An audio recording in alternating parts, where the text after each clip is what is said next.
What's up, Neel? What's up, Joe? How's it going, buddy? It's going well. How are you? I'm doing good. Yeah, it's good to see you, man. It's probably been, I think, like 5 or 6 years. Yeah, and Thanksgiving games don't count. Yeah, like high school marching band football Yep. games. Mm-hmm. The big reunion. Did you happen to go to the North Brunswick one? No, Komar told everyone it was like on Wednesday, not actually Thursday this time. Yeah, it was That Wednesday kinda night. Crazy. Yeah, I haven't been going the past few years to the Thanksgiving game at least. Yeah. But I'm still there a bit, you know. Helping out with winter percussion and all Yeah, that. yeah. And just drumline. Everything's still kicking. The music program is alive and well in North Brunswick Yeah. Township. Good old North Brunswick. Yeah. Dude, North Brunswick, like, I don't know. I think a lot of us owe thanks to it in a Yeah. weird way. It's not a very direct thank you, but it's like the community, you know? Seriously. Yeah. It's such a fucking diverse town, and it might be because it's like overbleed from New Brunswick, but you just have such like a cool mix of people and like just shit going on there. So Yeah. it's a neat town. I really feel like it's on the up, and like I teach in the town now, so I feel like I have to say that kind of, but like Yeah. I really do believe in like the town. Like it's cool. What are you teaching? I teach band. Oh, yeah? Yeah, Mr. S, dude. Yeah. Mr. S. Are you allowed to say what school or? Yeah. Well, it's in You North can just Brunswick. say It's- elementary or It's middle. an elementary Okay. school in All North right. Brunswick. So just like Komar then. Yeah. Okay. Yeah. So we're like colleagues, and Oh wow, same school. no, different Okay. school. So we both do band and orchestra, third, fourth, and fifth grade. Wow, It's cool. those are like my roots, dude. That's crazy to think about. Yeah. You know, I'm getting kids into music, so Yeah, it's cool to see. You know. yeah, and like what you do, like I don't know, day to day. I have a lot of teacher friends, and you know, some of them used to come home and just cry because shit was that bad. But these are people that did high school, and then I don't know, they would cry because you have the substance in these young individuals, and you know, you can see when shit's going really poorly for them, where you try and invest so much, and you know, it's like a plant, and like some of them die. You know, some of them just don't give a shit. Yeah. But I feel like with third, fourth, and fifth graders, you know, there's so much potential, but you don't see that immediate yield right away. You know, Sure. it's like you're planting this subliminal seed in their minds, and then, you know, like 10 years later, they'll be like, oh shit, I'm still in orchestra or jazz band or something. Like, oh, thanks, Mr. S. Yeah. Yeah. You know, It so clicks for that's them. really cool. Yeah. Thanks, Um, man. You ever catch yourself just talking to adults like children? No, not yet. At least I think my problem is I talk to children like adults. Yeah, you curse at them. No, I mean I don't curse Throw at them, but drumsticks at them. I try to treat them like as professionally, like professional musicians almost. Yeah. And I'm even more strict this year than last year, and I have more rules and stuff. How many years have you been doing This it? is my second year. Second year. But before that, I was like, I delivered bread on a truck. So like, there was no structure in my job before Yeah. this, and now I'm like easing into it, getting more rules, and it's better this year. But it's still I think I'm either too nice or I need to be a little bit more like we get stuff done and we're very efficient, but it's just I think I gotta flip the switch sometimes. Yeah. A little harder. You gotta. Yeah. So what's that schedule work like as a teacher, as a music teacher? Because do you have like a first period and a last period, or do you have like prep and then? Yeah, 9 periods 9 throughout the periods, day. Each wow. one's 40 minutes. I get a lunch and a prep. My prep period is split this year because I'm on a lunch that's like in between, takes place between the periods, kind of. So I'm on kindergarten lunch duty, so that's tons of fun too. Wow. I have a question about that. So I remember, you know, back when I was in school, the whole lunch duty thing, like it was just teachers that would hang there with us, you know, because smartphones weren't a thing back then. Yeah. So now are people allowed on their phones or? Teachers? Yeah. Like what's the policy with phones at school? A lot of teachers use them to communicate with each other in the building. That's good. Yeah. A lot of teachers do kind of use them. I try to take it out maybe once or twice a day. That's When good. when I'm on my break, I'll just blow off steam and like just scroll on my phone through Yeah. whatever, just to like kind of decompress a little bit. Mhm. But yeah, it's not like a professional look to like stay in it all the time. Yeah. So Definitely. kind of I judge people when I see them on it Oh, too much. I do too. Yeah. It's Even like- in like everyday life, right? Like, Yeah, like if I was here just like scrolling on my phone while talking to you, you have all the right to smack me with a microphone. yeah, You know? yeah. So what are the highlights and lowlights of teaching? I play music all day, so that's cool. That's What- pretty sick. Yeah, even if it's hot cross buns or Mary Had a Little Lamb, like Hot cross buns. Oh my the god. jam. It's cool, like just playing on every other instrument, and teaching is cool. I like doing it. I think I'm okay at doing it. Yeah. It's funny. We found because before me, the teacher that was there before me, she was there for like 25 years. Who's that? I don't want to say Oh, it. yeah, no names, No, sorry. It's all Oops. good. No, it's all good. But we found CDs of their concert from like 2007 in my Yeah. room. and I was with like my saxophone kids who are like so good. And I was like, yo, guys, let's listen to this. And it was the 5th grade students, so it's the 2nd year kids, and they can barely get through like Hot Cross Buns even, and we're just all like roasting the shit out of them. That's hilarious. Really, yo, these kids are terrible. And I felt like it was a good bonding moment, but I'm like, damn, like we're kind of just like ripping on kids, but they're like adults now, you know, like So 2007, and they're in 5th grade. So yeah. So now they're 10 years later, so they're out of high 18 school. now? Yeah, 18, 19, 20. So Yeah. So now they're getting shat on as freshmen in yeah, college. they're getting shit on by 5th grade. That too. Yeah. That's hilarious. Yeah. How do you deal with the different levels of kids? You know, like obviously you're gonna have some kids that are A, more into it, and B, more talented. Yeah. And then you have, you know, the opposite of that. So Yeah. Differentiation. How do you play to the strengths? Because they're not big classes, right? My biggest class is like 18 kids, but Oh, that's pretty big. yeah, that's like 3rd grade violins, which is like what they all do in 3rd grade. Yeah, They well, can't join band in 3rd Just a grade. bunch of Asian kids. I can say that because I'm technically Asian. Yeah, we get It's a not pass. racist. Whole mix. There we Actually, North Brunswick is like the school I'm working at is in the top 10 most diverse schools in New Jersey. Wow. It's like number 6 or 7, so it's a big mix, and it's Yeah. funny because like there's all these like old townies that are like, oh, the town has changed so much. But it's Yeah, like, yeah. I keep seeing little posts here and there. It's like in Hoboken, like people are putting out like racist flyers. really? Yeah, because there was like an Asian lady and I think a Sikh man, and they were both running for like city council or something like that. And people anonymously made these flyers and put them up, and were like, "Stop letting immigrants run this country." Oh God. Yeah, they're like the Chinese and Muslim. It was actually like a Korean lady and like a Sikh guy. So they didn't even get the religions right or Wow. the ethnicities. Yeah.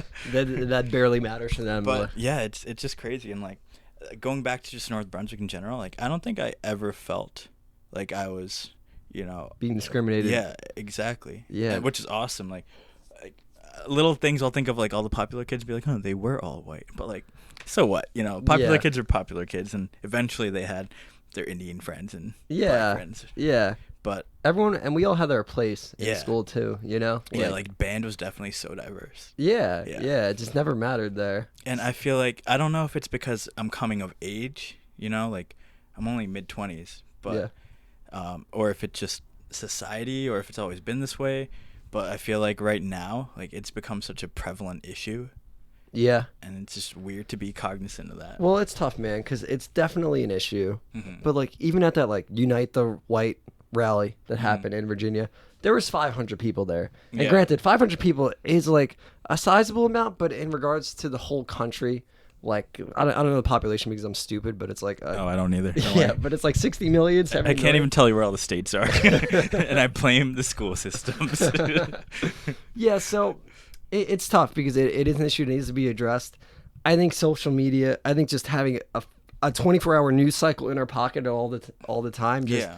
kind of creates more tension. Definitely does. Which polarizes even more. Yeah. You know? And it's all like crafted, you know, to show only what you're supposed to see. Quote, Yeah. unquote. It's all a business. You know, they curate their feed. So, Yeah, it's pretty messed up. Yeah, yeah. And I think all that shit is an issue. I mean, I'm not going to say like gloss over stuff, but I don't know, like I just try to be a good person in real life every day. Same. Like Yeah, on the internet though, different story. I'll be a piece of garbage on the internet all day. Watch out, you Reddit kids. I blocked like for one of the first things I did when I got a job in school. I was like, all right, I'm making it so no teacher on Facebook can ever find me. Wow. It's hard like trying to play in bands and be a musician and shit and like teach in a public school too. Yeah. Because like other teachers in the school, they're like friends with all the parents on Facebook. And granted, they're like 40, 45, these teachers, but like, I don't know. Why do I need to be friends with parents on Facebook? Like, what are we going to talk about? Like, Exactly. what do you need to see about my life? Yeah, it's about seeing and feeling connected, you know. Yeah. But in reality, we've never been more lonely. Yeah, it's true. Yeah. A bunch of people sitting in a room, like just staring at their phones. Yeah, it's horrible. Yeah. Like I'm still the friend that'll call people up. Like, mind you, I texted you, so you know. That's I'm fine. sorry. Yeah. But we'll get to that point. Yeah, But we I, can I work love back to to call that. people up. Like if I'm doing a long drive, like especially down from Boston, I'll just like call people, spend 2 hours talking, and it's like, oh, that feels nice. I feel connected now. Yeah. It's a little more personable than text too. Yeah. Text, like things can be misconstrued in Oh, text all the or like time. it's all face value. Like the art of context is lost on the internet a lot of the time, you know? Mm-hmm. Or like having tact and shit, and like anything can be spun anyway, Yeah. you know? So Yeah, you just take a little quote, chop off the last 4 words. Yeah. Suddenly I'm anti-Semitic.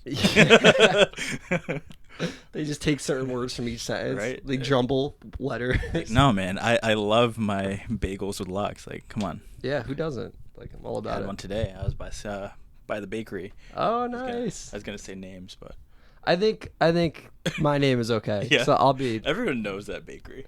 Yeah. Yeah. North Brunswick staple, dude. So Good spot. still kicking. How do you like living in Boston now? Boston's good. I've been there almost 7 years. Wow, Which really? is crazy. Yeah, I moved up after high school for school, and Where'd you go?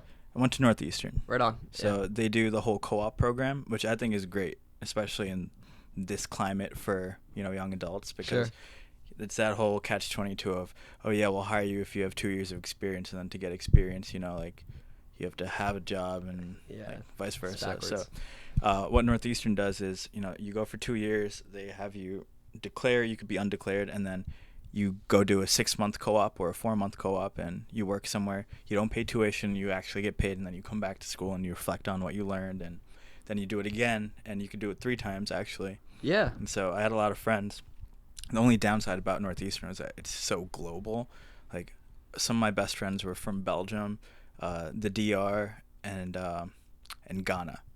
Yeah. So they all like did their co-ops in different places, and like it's like 6 months without your best friends, and you're just like, you barely have an identity at that point They don't in know college. anyone else. Yeah, Yeah. and you're just like, oh, okay. And then like maybe you do make new friends, and then they come back, and you have to deal with this weird intertwining of 2 circles that may not really mesh. Sure. Yeah. But It's part of living in a big city too, yeah, and it's a huge college town. There's like 20 schools in a 5-mile radius. Yeah. At least. Yeah. So, and that's kind of been a point of contention for the people who actually live in Boston for a while. It's like we have this giant student population that just comes and goes, and like either we're not tapping into them enough or we're catering to them too much. Like, one example of catering to them too much is 99% of all leases in Boston operate on a September 1st, August 31st cycle. Yeah. So that night, it's just mayhem. Like, if you don't take off work that day, like, you're going to be late the next day. You're probably not going to sleep because kids are just moving around everywhere. It literally puts the city in a standstill. Yeah, I'd believe it. It is a very densely populated with college students. I almost went to Berkeley up there, and I have friends who go there now, and I'll play up there sometimes, and I just see like so many kids out, whether it be in like, I don't know if it's considered Metro Boston, but like Cambridge or like Allston and stuff. Yeah, my brother actually just moved to Allston, so I've been going around over there, and I've been going to a couple shows here and there. Allston's great. Yeah. It's like, and Cambridge is too. I just haven't spent much time there, but like, they're each these little microcosm that are pockets outside of Boston. Sure. And like, it's kind of weird because I live in Jamaica Plain, and I hadn't explored outside of that too much until my brother moved to Allston, and I was like, oh shit, like, this is where the venues are. Like, I should go here. Yeah.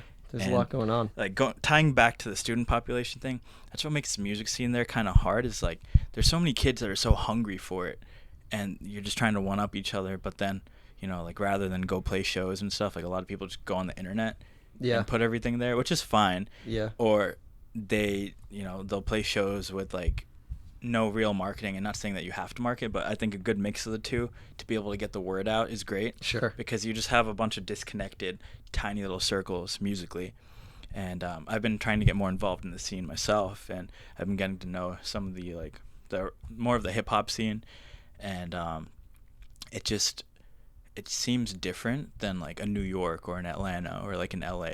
Yeah. And Boston hasn't really had huge talent yet.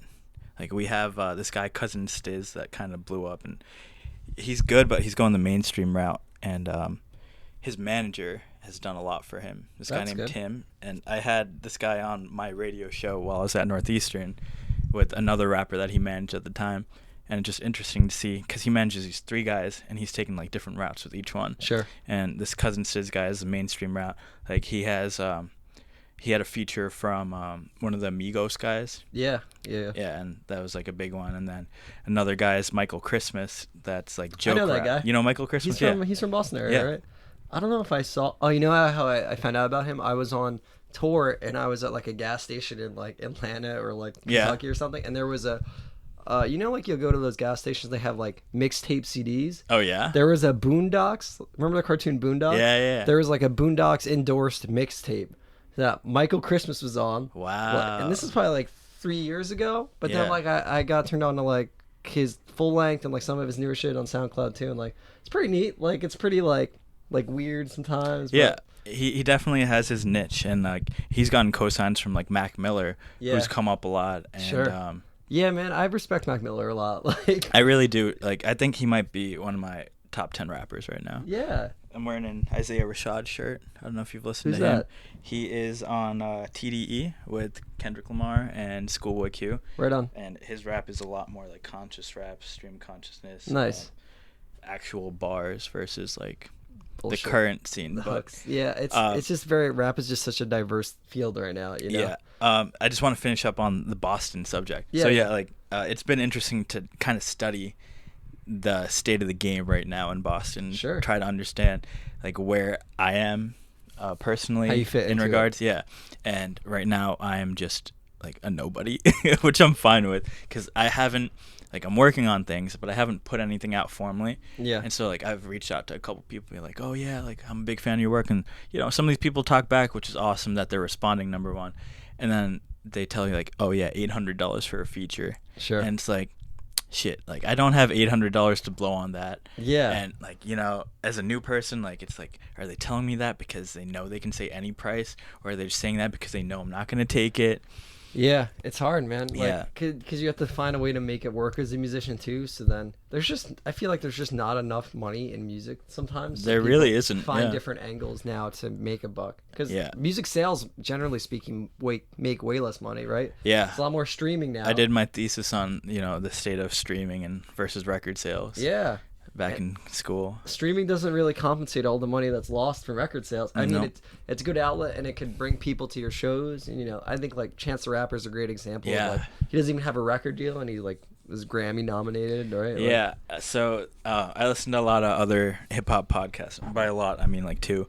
There's the Joe Budden podcast, Okay. which I highly recommend, and then there is Brilliant Idiots, and then Joe Budden also Brilliant does, Idiots is Charlemagne and Andrew Schultz. Yeah, he's funny. Yeah, they're really good. It's like the same vibe on both of them, and they talk a lot about the state of how things are, and you know, talking about Chance, like he's like half independent because he signed with Apple to do a rollout for I think like Coloring? Chance 3, Yeah, Coloring Book. Coloring yeah. Book, yeah, and they gave him like 500 million or something like Oh that. wow, okay. And so there was a lot of backlash, and then he was like, "Look, like I'm still not signed. I took the money because I have to fucking feed people. Like, Yeah. sue me for it." Yeah, But yeah, the money is definitely. My thesis was that there's no money in actual record sales or streaming.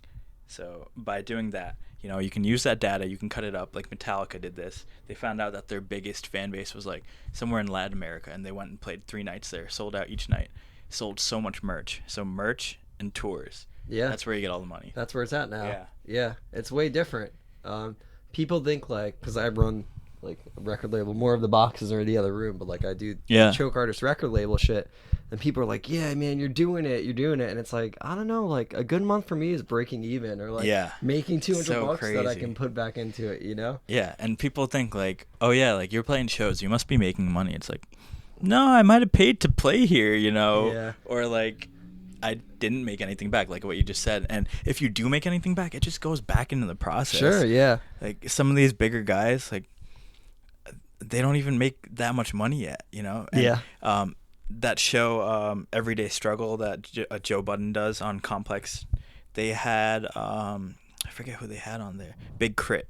Yeah. So he's this rapper from the South, and He's a producer too. yeah, he's a Right? producer too. Yeah, thank you for saying that, Yeah. because you know that's what a lot of people knock him for. Like they're like, oh, he's just a rapper, or he's just a producer. No, he actually does both, which is Yeah. really hard. Yeah. And they were just talking about how you'll get an advance from a record label, and so many kids are stupid, or not even kids, like adults, people that are older than us. They would take that, they'd go buy a chain, they would buy like a private jet trip to their next 5 shows, and then be broke.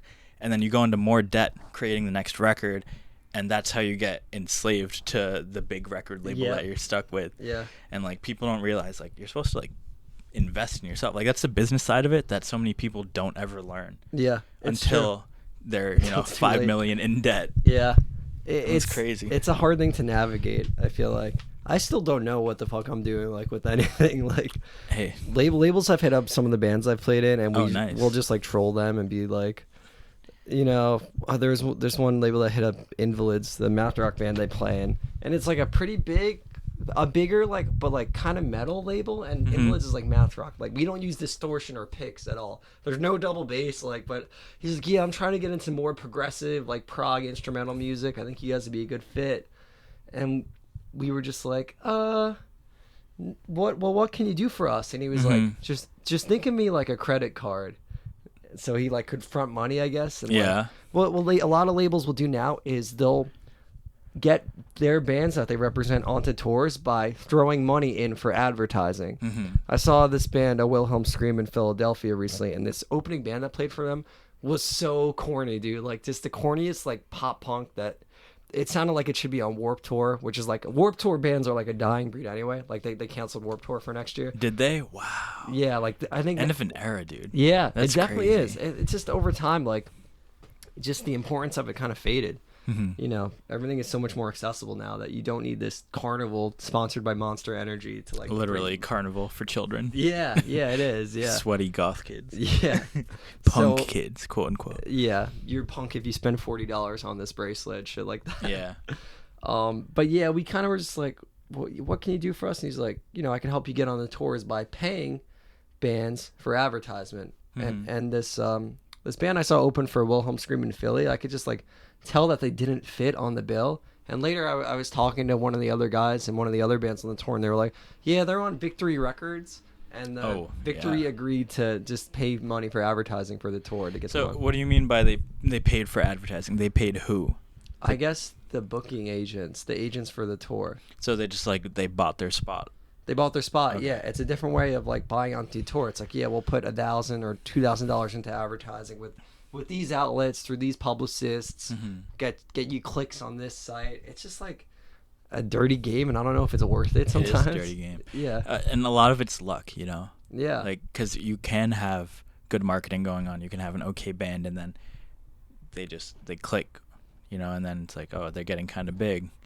Or you can just have, like, no marketing and a pretty talented band, but then you still need that luck, Yeah. It's like that Venn diagram, or, like, that chart where it's like there's 3 options, pick 2, because I used to be so naive and think that, okay, if I make really good music, like, someone's gonna hear it and then it's gonna blow up eventually. No, that's not true at all. Necessarily, No, yeah. like, you need to be accessible. Yeah. Like, And creating music is so much more accessible now. Like, Yeah. there's so many more. It's so oversaturated, and I don't. I was gonna say that, yeah. Yeah, I don't want to say it's a bad thing, because, like, I'm a fucking music teacher, so it'd be a hypocrite of me to say less people should be playing music. Like, and that's not how I feel. I think everyone should play it. I think people should know how much to push themselves. I went to pizzeria once, and the owner knew me, and he's like, oh, you're in a band, right? Yeah, this guy's in the band too. And, like, this pizza boy comes up to me, he's like, yeah, we're on Instagram and Twitter, and And you're like, I just want a fucking pizza, bro. yeah. And it's like, do you have even music up yet? He's like, yeah, we have one song up yet, but make sure you follow us on all this. It's like, Nice. why should I, like, as an audience member, already be, like, a follower or a fan if you don't have any content yet? Exactly. Like, I don't give a fuck what you ate for breakfast, or Right. like, Yeah, people try to market the brand so much now. Yeah. And it's like, no, you don't need to brand yourself. until you have, like, a core of content that's like genuine. Then know? you got to get organized and get your shit together. But until then, like, figure your shit out Exactly. and then work on it. Yeah. And then market it. The branding should only just be like what you are, what your content is, just louder, like, not exaggerated, but just voiced louder, But, Yeah, and there are different channels for that. Like, some people, like some bigger artists, are like on Instagram Live every day and Facebook Live every day, and it's like, oh yeah, I just want to be connected with my fans. And then you have your, like, Frank Oceans that go rogue for 3 years and then drop life-changing records, and everyone's like, oh, I feel so connected. Yeah. And there's no right answer. You're right. Going down to the bottom of it, there's no right answer. You got to do find what anything. works for you. Some of it's just really annoying. Yeah. I've realized I can't do, like, I can post on my own social media so much, but I can't, like, anytime I'm posting from, like, the labels social media, I'm just, like, not organized at all. I'm too busy, like, packing records when I get mail order. Like some weeks I have to pack like 20, 30 records. So I'm like just doing that, and it's like, That's crazy. what am I supposed to talk? Like, I don't know. I hate just putting myself out there when I feel like there's not a reason. And I'm starting to distance myself more from smartphones again. I've been thinking about going to a flip phone again, but you rocked one for a while, right? Yeah, I remember that. 2011, 2012. Jeez. Yeah, I don't think I can though. I think it'll be weird. I think at this point, it might set you back. Like doing what we're doing, because going back to luck, like there might be some random moment where someone's like, "Hey, so and so dropped out of this bill. Like, can you get someone to fill it?" And it's like very organic, very genuine, and then it ends up being really good for a band or an artist or whatever. Yeah. And just like those quick little things, that's the good side of us being so hyper connected. And then the bad side is like you were saying, like it just oversaturated and you become like numb and brain dead. Yeah. Because it's just like, oh, here's my breakfast, avocado toast. Dude, I'll look at my phone sometimes for 40 minutes and then like put it down and be like, what? I don't even remember what I just looked at. Like I have no idea. So tough. yeah. And I'm very anti it, but I'm also like, you got to be part of you can't fight it all the way. Yeah. Because then you feel like you're like losing and missing out a little bit. Yeah. And it's a catch-22. That's the way everything's angled too on social media. It's like, while you were gone, so and so commented this on this Facebook. picture. Oh. It's like, dude, it's all algorithms, Did you hear about how like the Facebook apps were monitoring people? No, I believe it though. Yeah, this one couple was they were talking about dog food as a test. They don't have a dog, and they talked about dog food. Just mix it into their like conversations, like, "Oh, honey, you get dog food?" "No, I got to pick up some dog food."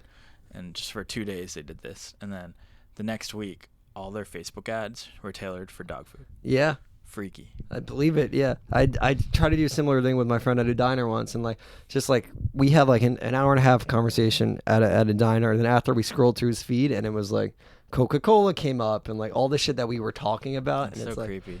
It's part of the agreement when you download the app. No one reads that shit. It's no, so bad. No, yeah, you just I'm not saying it. like we could read it, but yeah, it's also worded so what's the word I'm looking for? So densely, Yeah. that, like you would need your lawyer friend to come over and be like, all right, well, you just kind of signed away your rights for them to like photograph you while you're on your phone. Yeah. Not using it. I'm convinced everything's tapped. Yeah. Oh, me too, dude. Me too. I'm super paranoid with it. Sometimes I'm like, someone's following me, and then I'm like, dude, this is how you become schizophrenic. Yeah, this is how you be that crazy guy you see in the park. I heard a click on my phone. Oh, this isn't a phone. It's a microphone. Yeah. And I mean, I get them doing it because besides that, it's a free service that people use every day and use so much bandwidth on. So they have to make a buck. Yeah. It's part of capitalism. And now it's come to bite them in the ass with all this Russia shit. But who knows if that'll even turn into anything, I forgot about that. Yeah, like Russia just bought all this ad space and they bought all these bots and then flooded our feeds, like all the stupid people we know who will just take everything at surface level. Headline, boom, it's in their head. Fact. Yep. And then they regurgitate that every Thanksgiving for the next 2 years, Yeah, just because they want to believe the headline, because yeah, it's and put feel in front connected. Of them. Yeah. It's a lot of fear motivation too. Yeah. I remember like how important it was to like read the source in like high school and college and like citation. Yeah, that's so crazy. Like that straight up went out the window. You put Wikipedia on a page like 5 years ago, 6 years ago. They're like, oh no, like you need to actually have sources. And like now it's like you can put wiki links, and then they'll be like, oh well, just scroll to the bottom of that wiki page and then use those sources. It's like, God damn it! I remember cracking books. Like that was crazy. Yeah. I can't remember the last time I read a book, man. My brother and I were just talking about that. We're like, I don't read anymore, but honestly, like, I don't feel like I'm dumb because of it. Like, that was such a thing people tried to press on you as a kid. It's like, oh, if you don't read, you're gonna be dumb. Sure.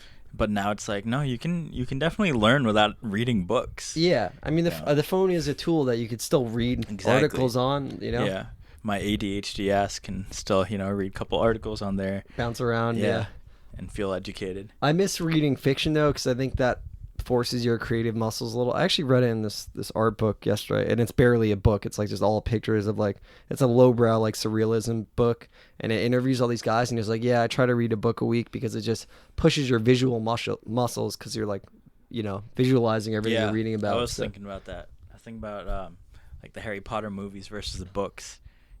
Everyone was like, oh, Hermione didn't look like what I expect her to look like. Yeah. And I was like, oh, shit, like, maybe I should read those books again. And I was like, Nah, that looks fat. Never mind. So many pages. Too many pages. I'll just I'll keep playing Skyrim. Yeah, it's like There we almost go. like a Harry Potter in itself, Right? You know? Yeah. It's like a mystical land. They made my pictures for me. Whatever. They move. Yeah. So you do a lot of you make like hip hop beats now? Yeah. So I produce, and going back to that guy that manages those 3 rappers, Sure. Stiz and Christmas, and this other guy Cam Meekins. Shout out to all of them. They're all great guys. Yeah. Are they all Boston based? Yes. Cool. Well, I think Cam moved to New York. Okay. And then Stiz moved to LA, so just Michael Christmas that's still there. Yeah. Let's go back to this topic of like being from a place. But yeah, I do produce, and I hit up their manager and I was like, "Hey man, like I'm starting to like produce, like would really love to sit down and like talk about it." And he was like, I don't know. You emailed them or? I had his number. Oh, okay. Yeah, so I totally get it. Like he's like, who's this kid that I met once, like asking me for help, and I hate that people are like that sometimes, but I also get it, especially if you're very busy with successful / growing artists, and then you get inundated with people asking for like favors and stuff.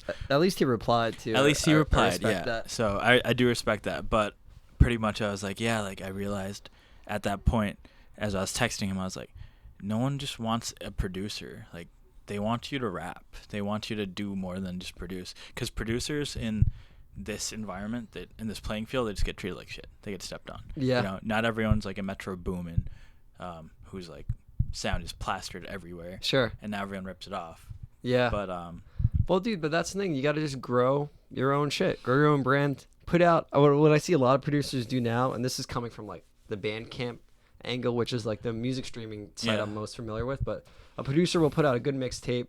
It'll be on SoundCloud too. It'll get a lot of shares, and then like they can sell their beats online. yeah. You know, just building a fan base on the internet. Yeah, there's a lot of really good producers out there that have definitely built up from nothing, and they have a great following now. But I just personally think that, you know, like going back to branding yourself, part of it, if you're able to actually, you know, take it a step further and throw some vocals on it, like that's going to be a lot more impressive. It's a lot more work. Holy shit. Yeah, I can say that. It's 2 different things they have to juggle. Like it's like, you know, working on biceps and upper body the whole time, and then it's like, oh shit, I got to do legs. Yeah, man. And like some Be people are just like, well-rounded. nah.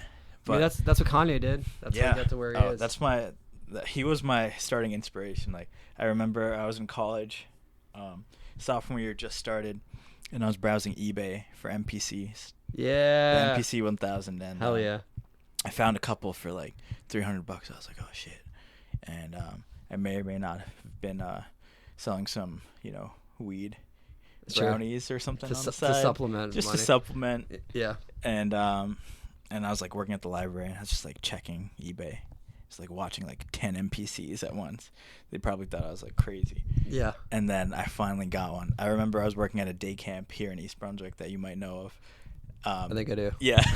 And I ran to the bathroom because the auction was ending. It was like the last 10 minutes, and I just ran to one of those shitty wooden stalls, and I was like having a bidding war, and I went up to like 276, and then, or no, this one went up to like 300 something, and I won, and I was so pumped. Like my heart was racing, I was sweaty, hadn't even moved, and I'm just like in this little stall like with little kid shit everywhere.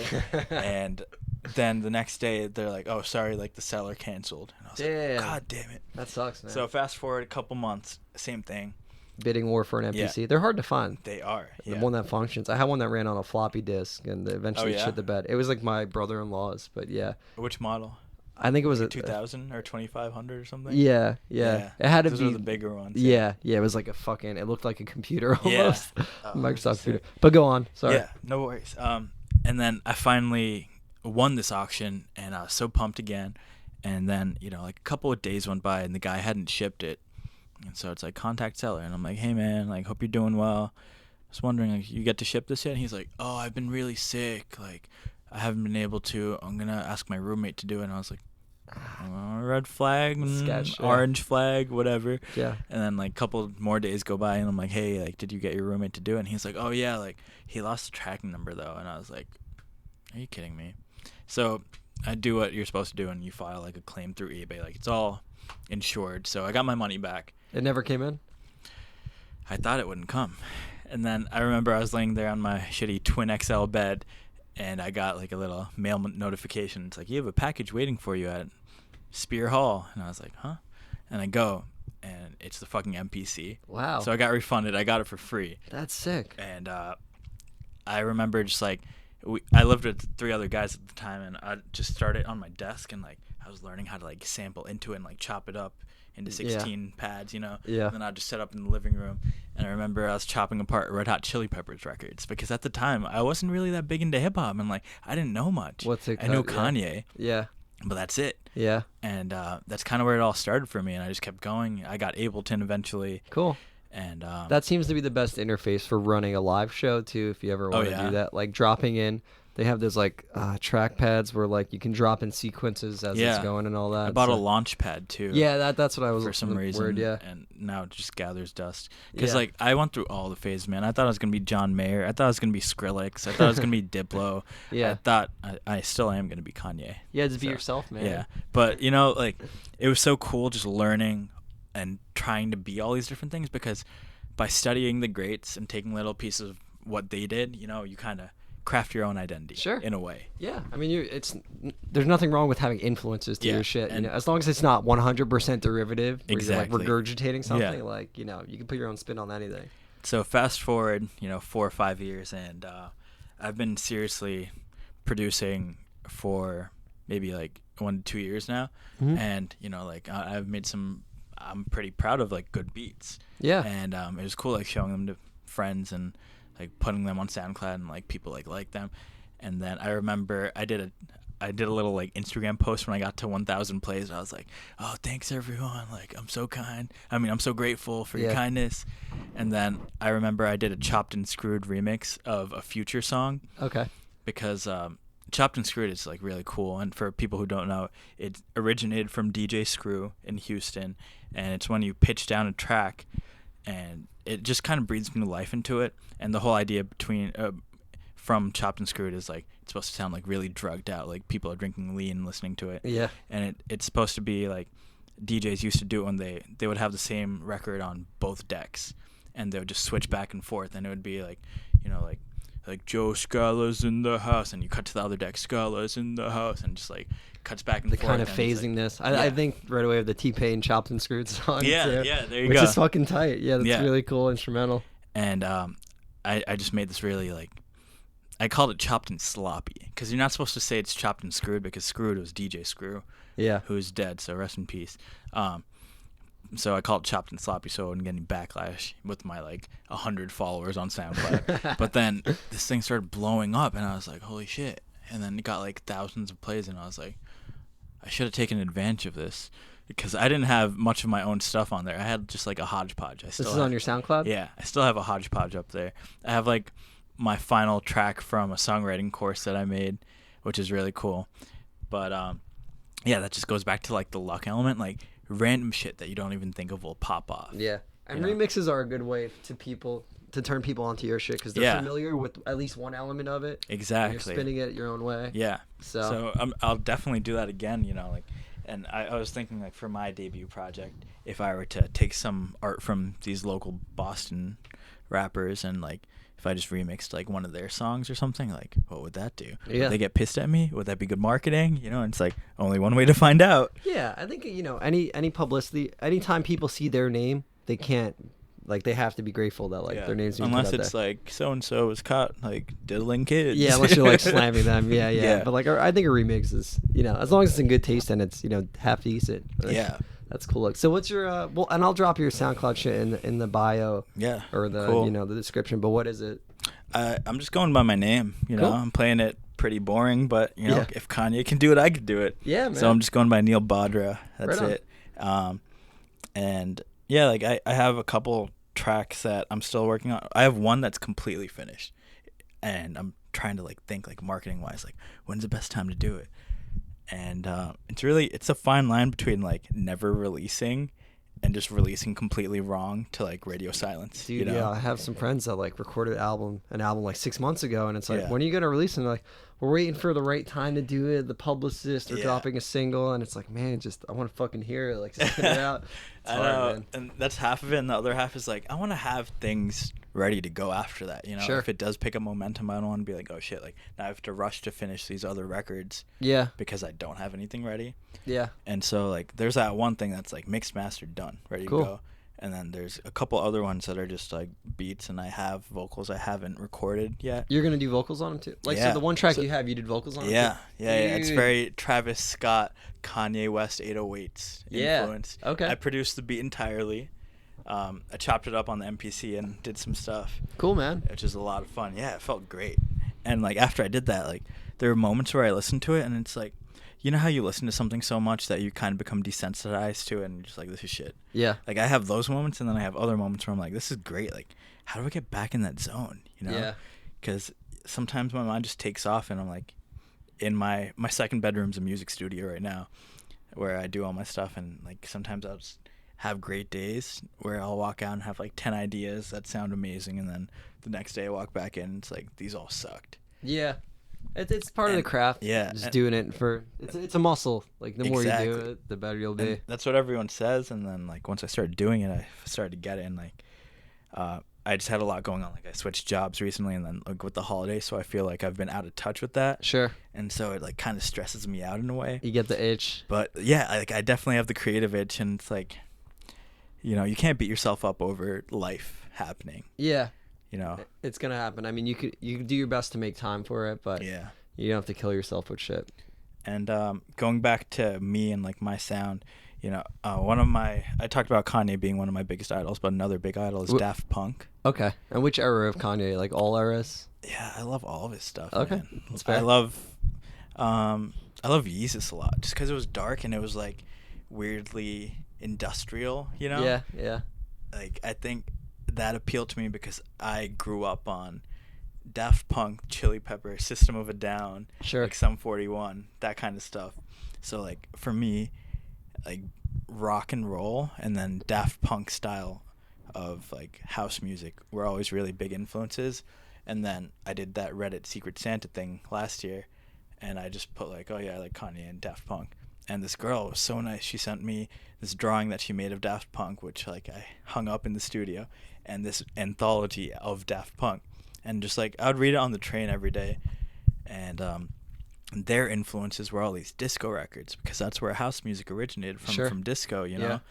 And they would just like chop that up, and they pretty much did what like Kanye did with soul records, just in a whole different genre. contact. Yeah. My buddy works at like Jungle House Studios in New York. I think Yeah, it's- yeah, I know that one. And Daft Punk did this is probably 4 or 5 years ago. Best of the Worst was recording with him, and he's like, "Yeah, Daft Punk's coming in," and they like shipped over from wherever they're from. Yeah. I don't know. They're overseas somewhere, right? Like, Paris. yeah, they shipped over like all their sequencers and like compressors and they preamps. are crazy. So it's two guys, Thomas and Guy Manuel, and like I remember for the latest album, Random Access Memories, everyone was like, "Oh, what are they gonna do?" Like, you know, they've done everything already. Like they've done like a very minimalistic rock record, and then they've done like sampling all their soul influences. I mean, Yeah.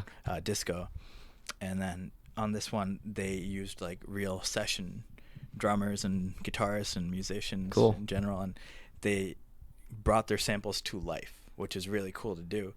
And they have this one part where Giorgio Moroder, I don't know if you know who he is. He was like this disco pioneer. He used the Moog with like the click track, the synthesizer, like way back in Paris in like the 80s. Okay. Yeah. And they had him talk, because like people put interviews on records nowadays, and one of the guys, I forget which guy in Daft Punk, had a microphone from each decade set up, and if you listen really closely, you can hear the difference on the track. Sure. At some points, I can't even hear the difference, but I remember I was reading an interview, and someone that was like witnessing them setting up all these microphones are like, "What are they doing? Like, why do they have so many different microphones?"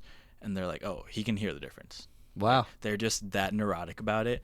And another funny story is like Deadmau5, that guy, Mhm. he bought the same exact synthesizer that Daft Punk was using. Like, it's one of those ones that's like this tall. Sure. My hand's above my head right now, even though I'm sitting. And you would just like plug in different cables, and it like changes that sine wave ever so slightly. Yeah. And they had like a custom one built, and he reached out to the manufacturer. Was like, "I want the same exact one." Nice. Yeah. Yeah, there's a lot that goes into that stuff. Yeah.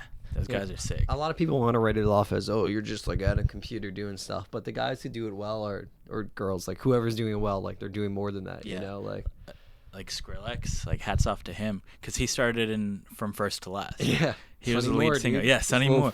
Dude, I remember, someone leaked his number online back in like the AIM days. Yeah. And this girl that I was friends with back in middle school, we were like, let's call him. And we called him and it went to his voicemail and we were like giggling.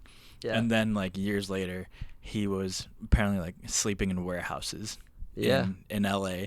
And he had like a shitty MacBook Pro with one speaker that worked. The other one didn't work. So he was mixing in mono and he created a whole new genre in dubstep. Yeah. Yeah, he did. You know? Which is kind of like faded away since then, but yeah, still, you still hear it in like car commercials. Yeah, now and you're it's like, you're not with it. Yeah, yeah. Now it's trap music. Yeah, trap is like SoundCloud trap's like really big, dude. Yeah, and like hip hop is the new rock and roll. Like we were talking about how Warped Tour kind of faded out, and now like they're having these hip hop festivals like Rolling Loud and what else do they have? I don't know. They just have a bunch of like hip hop concerts and like. That's the new thing. Trap music's the new thing, so all the kids are going to those shows now. Yeah. Like, it's cool to have, like, dreads and, like, a beard. And, like... A lot of rappers now have, like, pink dreads and shit. Yeah. Like, all the young, like, rebellious SoundCloud rappers yeah, and like, stuff. I forget that Lil kid. Pump. Lil Pump, yeah. Gucci Gang, Gucci Gang, Gucci Gang. Oh, my God. He says it, like, 58 times in the song I counted. You counted? My third graders were impressed I knew the song, but, yeah. Guilty Nice. pleasure of mine. Like, I'm not big on trap music. I'm more, like... kind of glitchy hip hop, like Flying Lotus-esque shit. Oh, I like, love Flying Low. Yeah, man, or like soul sampling shit, or like boom bap, just like shit that like hits hard. Mm-hmm. But that is like a guilty pleasure of mine, Lil Pump, dude. Dude, that's funny. Speaking of SoundCloud rappers, there's this guy. Excuse me, I just burped. There's that locks coming up. This guy, Lil Peep. You hear about him? Yeah, the emo rap. He died, right? Yeah. So I remember seeing like on Spotify because I scour. I try to listen to new things all the time. You know. Sure. And I remember seeing the album cover. It's like him shirtless with pink hair, next on like a bed, and it said like "Come over when you're sober." And I was like, all right, what the fuck is this bullshit by Lil Peep? Like, I'm not gonna listen to this shit. And the kid OD'd. He died. Yeah. It was pretty fucked up. Wasn't like his last Instagram post like him with 2 pills on his tongue? Yeah, he was like telling people like, I'm gonna take these pills. My friends don't want me to, but I'm gonna take them. And he took like shrooms a day before. So this guy was very far down a path. And like, I'm not saying there isn't an issue there, but like once people have their minds made up, like it's so hard to change someone's lifestyle. Yeah. But especially when it's like involved like drugs. Like, yeah, just the whole like, opioid epidemic, it's crazy. Yeah, it's a fucking bummer. Yeah. And like it's the shit I don't like about trap, or like I just don't like when drugs are like over glorified.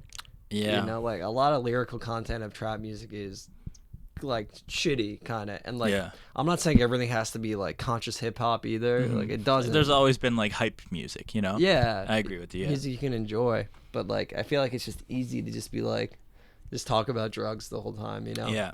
So 21 Savage, I'm sure you've heard of him. Yeah. He when he first came out, I was like, who the fuck is this idiot with like a cross on his forehead tattooed? It's actually a dagger, apparently. Okay. But he's done some really good interviews, and he's just like this well-spoken, thoughtful guy. And like people like to tweet notes. They take a screenshot of their note on their iPhone and then tweet that instead of typing like a long tweet. Sure. Even though now we get 280 characters, apparently. It's different now, yeah. But he pretty much said because there's been like this old head versus new hip hop beef, you know. Yeah. And like rightfully so, like people from the old wave are always gonna hate on the new wave in some capacity. But he addressed it really well, and he said like, why do you guys hate on this? Like, yeah, we're talking about taking drugs, but is it really so different than your rap where you talked about selling them? Yeah. We're just a generation that you spawned because our parents were the dope fiends that you made money off of. That's a good point. And like everyone was like, oh shit, like that's so true. And I mean, a lot of 90s hip hop, like the Jay-Z. Yeah, the harder guys, misogynistic, homophobic. Yeah. Like, you know, so there's just it's a different genre where stuff like if there's a rock band doing shit like that, it's like get the fuck out. Well, like some Rolling Stone songs didn't they talk about like inviting 14-year-old groupies like into the room and like having sex with them? Really? Yeah. I wouldn't. There's some fucked up songs. I would. Yeah, I would believe that. Like I think Led Zeppelin too. Like they used to have like really young groupies. Yeah. But now, like sometimes I'll play shows of like stupid pop punk bands, and they're like, this song's about my stupid bitch ex-girlfriend. Oh my god. And everyone's like, yo, what the fuck? Like just chill out. Yeah, like that's it's corny and attack now. Like it's just overdone so much. I remember like one band that I think did the whole angsty shit very well was like My Chemical Romance. I went back and listened to 3 Cheers for Sweet Revenge and Black Parade like a couple weeks back, and I was like, these are amazing albums. People love those albums, yeah. But and then I listened to Avenged Sevenfold recently too, and they have this one song called Little Piece of Heaven. Okay. And the theme of that song is like it's done as a skit, but it's so dark and gross that it's almost laughable. Like you don't know what else to do but laugh. And it's a guy that kills his girlfriend and then keeps fucking the dead body. God damn. And he's like, I always knew my little crime would be cold. That's why I got a heater for your thighs. Oh my god. Yeah. What the fuck? Yeah. And, like the video is so fucked up. And then eventually like she comes back as a zombie and kills him as well, and then they love each other again. Oh, okay. So like it's very dark with a tasteful twist. Yeah. And so like I don't want to say that, you know, it's only hip hop, like the No, bigger you're point. right. There is like a horror murder core kind of like Marilyn Manson and Trent Reznor, like they've done some dark shit. Yeah, that's true. Like they I don't know if they actively sought out the house, but they ended up living in the house where the Manson murders happened. Really? I just listened to a bunch of podcasts about that whole Manson murders thing, and you know why he killed those people? Why? Because he was connected with Dennis Wilson of the Beach Boys, the drummer, actually. Charles Manson was? Yeah. Okay. And he wanted to get a record deal. Wow. And Dennis Wilson had just started a new label with the Beach Boys, like which were his brothers, literal brothers, and they were not about it. But like Dennis Wilson tried to shop around his record, Charlie Manson's record, and was like check this out. And apparently they like got him studio time, and he didn't even know how to operate a mic. And then the mixing engineer was like, hey, like, why don't you try doing this? And he did not like being told what to do, even though he's just like trying to explain the equipment and how it worked. And then he pulled a knife on him, and then they like kicked him out of the studio. Yeah, sounds like a fucking psychopath. So he went to that house because that's where I think Dennis Wilson used to live at some point, and he had like all these brainwashed people that their brains were just melted from dropping acid every day. Yeah. And he went in and told him to like kill everyone, and it happened to be Roman Polanski's wife and house guest. Yeah. That's wild. So dude. yeah, there's actually I could show you some episodes. I think it was like it's this podcast that touches on the first generation of Hollywood, and it was just so interesting to hear about why Charlie Manson was like who he is, because we all know like he killed people. That's all I know. But he was like a raging racist, and he wanted to, he thought the Beatles were like sending him messages in the White Album. God damn it. And he was like, oh, they want me to make a record so I can reply back to them. Yeah, no, that's this like, guy was just crazy. Extremely narcissistic and drugged out of your mind. Yep. Yeah. So you know, there's the drug culture again. Yeah. That far back. Yeah, that's true. I mean, yeah, drugs are prevalent in every genre of music. Drugs are prevalent everywhere. Like, everywhere. Yeah. Yeah. Except maybe Christian rock. Yeah. Fuck Christian rock. Jesus never saved me. But yeah, that kid, Lil Peep, that we were talking about. Yeah. So I finally listened to his record because they were calling him like the new emo.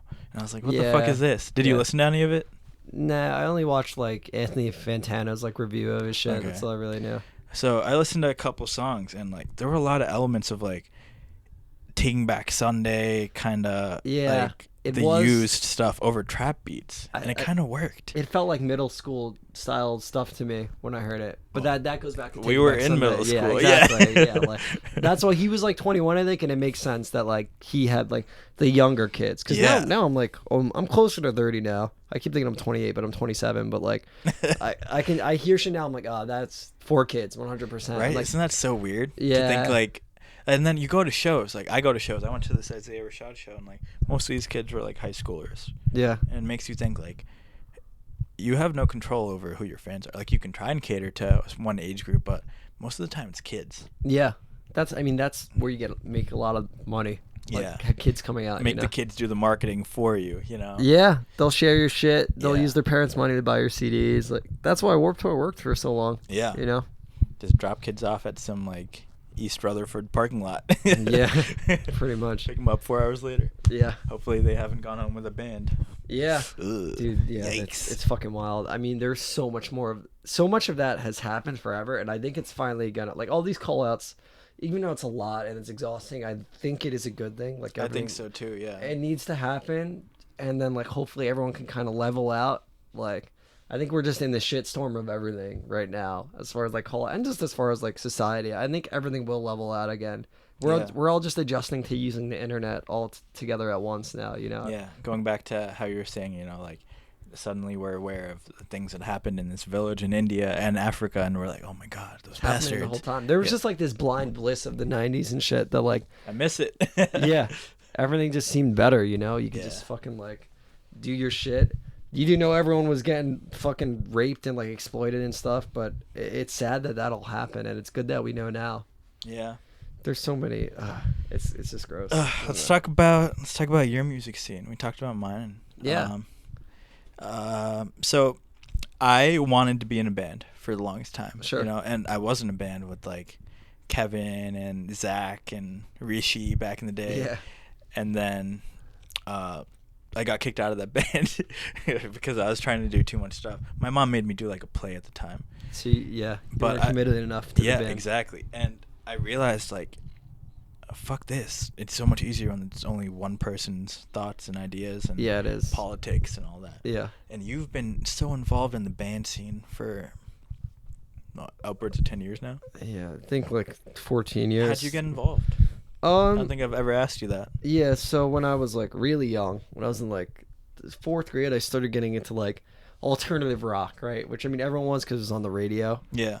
Which, like, we can do a whole other podcast about how it's not on the radio anymore, and I think that's damaged the rock scene. But Yeah. eventually I got into Blink-182, I guess. That's what started getting me into, like, pop punk.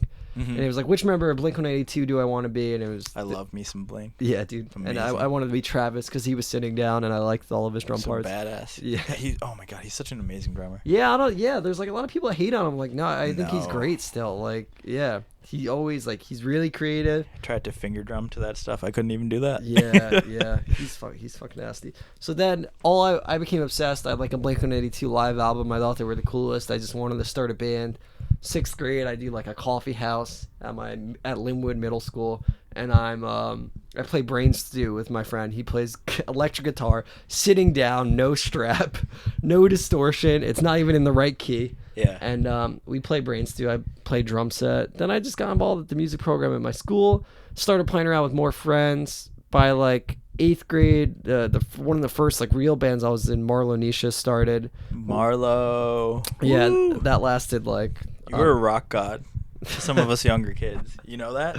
No, I didn't, but... We all wanted to be your friend so badly. I remember that. It's like, oh, shit, that's Joe. Like, Nice. he knows Ian. Like, oh, my God.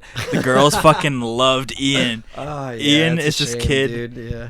No, I'm just kidding. God. Ian is this kid. He's still involved in the rock scene. He's gotten better at guitar, actually. Yeah, no, he does pretty well. He's in, like, New York, but he used to be your stereotypical scene kid, you know, the bangs that were straightened, the blue eyes, the high cheekbones, the tight-ass pants. The witty, like, MySpace name and, like, Oh my God. probably. I'm That's guessing, so but funny. yeah, it spells itself out. Yep. He actually, he's in, like, a rock band now, and they seem to do okay. Yeah, So it's more, like, catered towards mainstream stuff. it's kind of like for the Ellen Show. Like, I think I'm not even being ironic. I think they played on the Ellen Show or something. But, you know, he's playing music. Back to you, though. Can't knock it. Yeah. So You started playing with friends. Marlo played for like 10 years. Very dysfunctional band. Was that your first real band? I mean, What happened first? That or taking... Wait. best of the worst. The best of the worst. Marlo was I was first. called you Taking Back Sunday. Marlo was first. But yeah, I mean, I played in a band or two before that, but they were, you know, it's with my one friend Alex who got me into Marlo afterwards. One with 2 other siblings, right? Yeah. Yeah, one of them Vicky was in my and grade. Justin, yeah. Oh, no, different Alex. Alex That's Link. Lopez. Oh, okay, yeah. I'm thinking, wait, there's multiple Alexes I'm thinking of. Yeah. So Alex Okay, never mind. is still one of the best bass players I've ever known. Like, Wow. it pains me that I don't play music with him still, but we're still friends. That's And good. we did Marlo, and then that went for a while. We had, you know, a pretty good run locally. Like, we Yeah. were a strong local draw, Hamilton Street Cafe. Mhm. And then, like, there was a reincarnation of the band at one point. like when we were all older. Yeah, that was a couple years back, right? Yeah, I remember that. It ran like throughout most of high school. We had some labels interested actually. We put out like some pretty good music. You guys, yeah, I remember listening to a couple of the tracks and I was like, holy shit, this is really good. Like, for thanks. people that don't know, Joe is an amazing drummer and he's very humble about it. He'll never toot his own I don't know. cowbell. I can't. I feel like it'd just be disgusting. And like, No, this is why I'm the best. You're an amazing drummer. Thanks, man. Yeah. But I want to back up and slow you down a little bit. Okay. Do we have time? Like, yeah, I mean, I'll go. This could be a long one, whatever. Yeah, I usually do an hour, which we're at now. We can keep going. Yeah, I'm down. Yeah. Let's dive in. So, how'd you start Marlo? You know, like 4 high school kids, or was it 5? 4. I was in 8th grade when it started. You were in 8th grade. Yeah. Okay. Because as an outsider that's never been in like a really good organized band, it's like there's so many things that you have to worry about. Like there's a dynamic, and then songwriting is an art of itself, and it has to be very focused. Yeah. And there has to be direction to it. There has to be some structure to it. Otherwise, you end up with a song that's like one giant verse. Like in hip hop, you know, like once I figured out song structure and even pop music, like it made more sense. But I can't even think about being in 8th grade worrying about song structure and being like, oh, right, like we need to carry this melody again because this is the main melody / theme of our song. Yeah. Or like this drum pattern comes back for each chorus. Like, yeah. Like, how do you guys do that?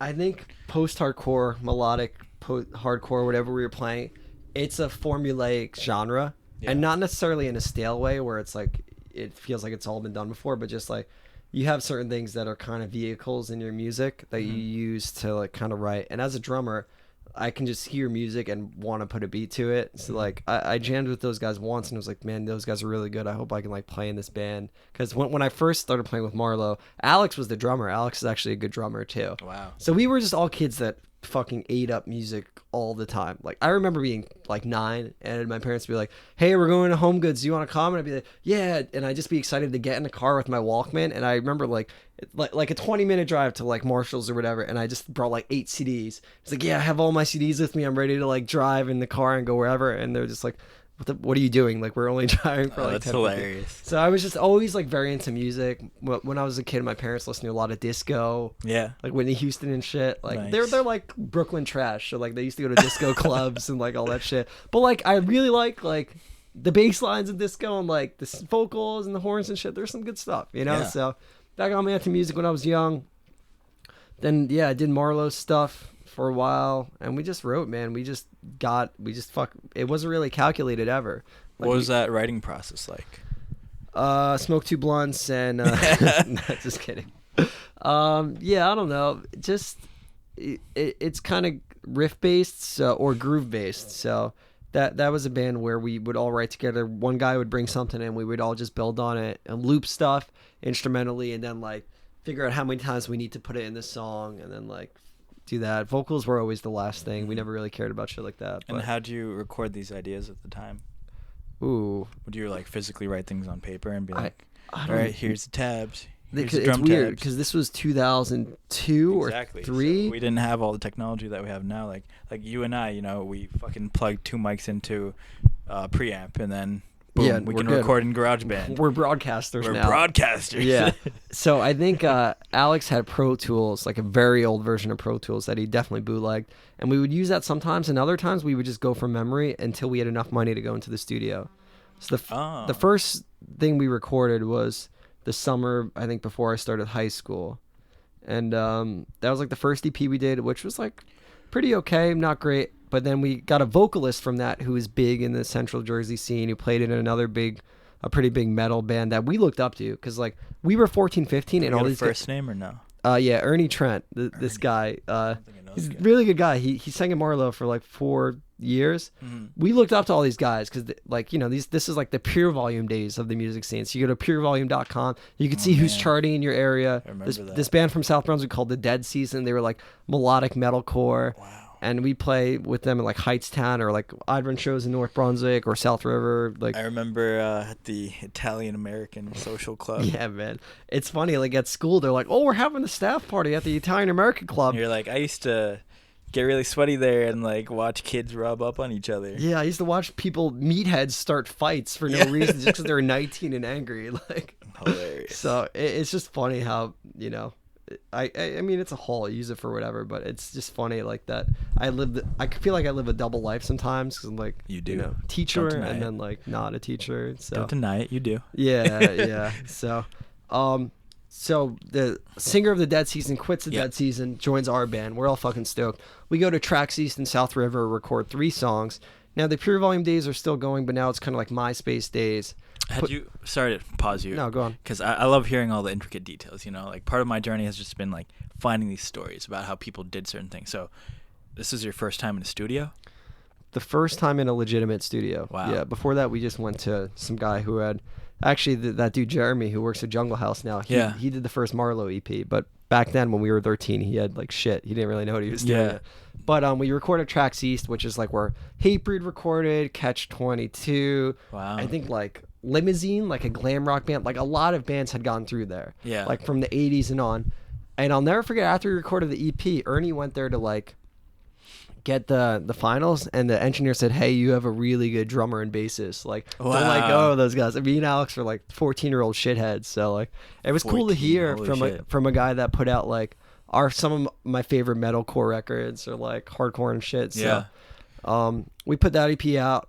And how much were you guys paying for studio time? Do you remember? I think it How'd was. you even come up with that money? We did 3 songs, and I think it was $650. So I don't know. We must have made some money playing shows, saved up some allowance. Ernie had a job, split it.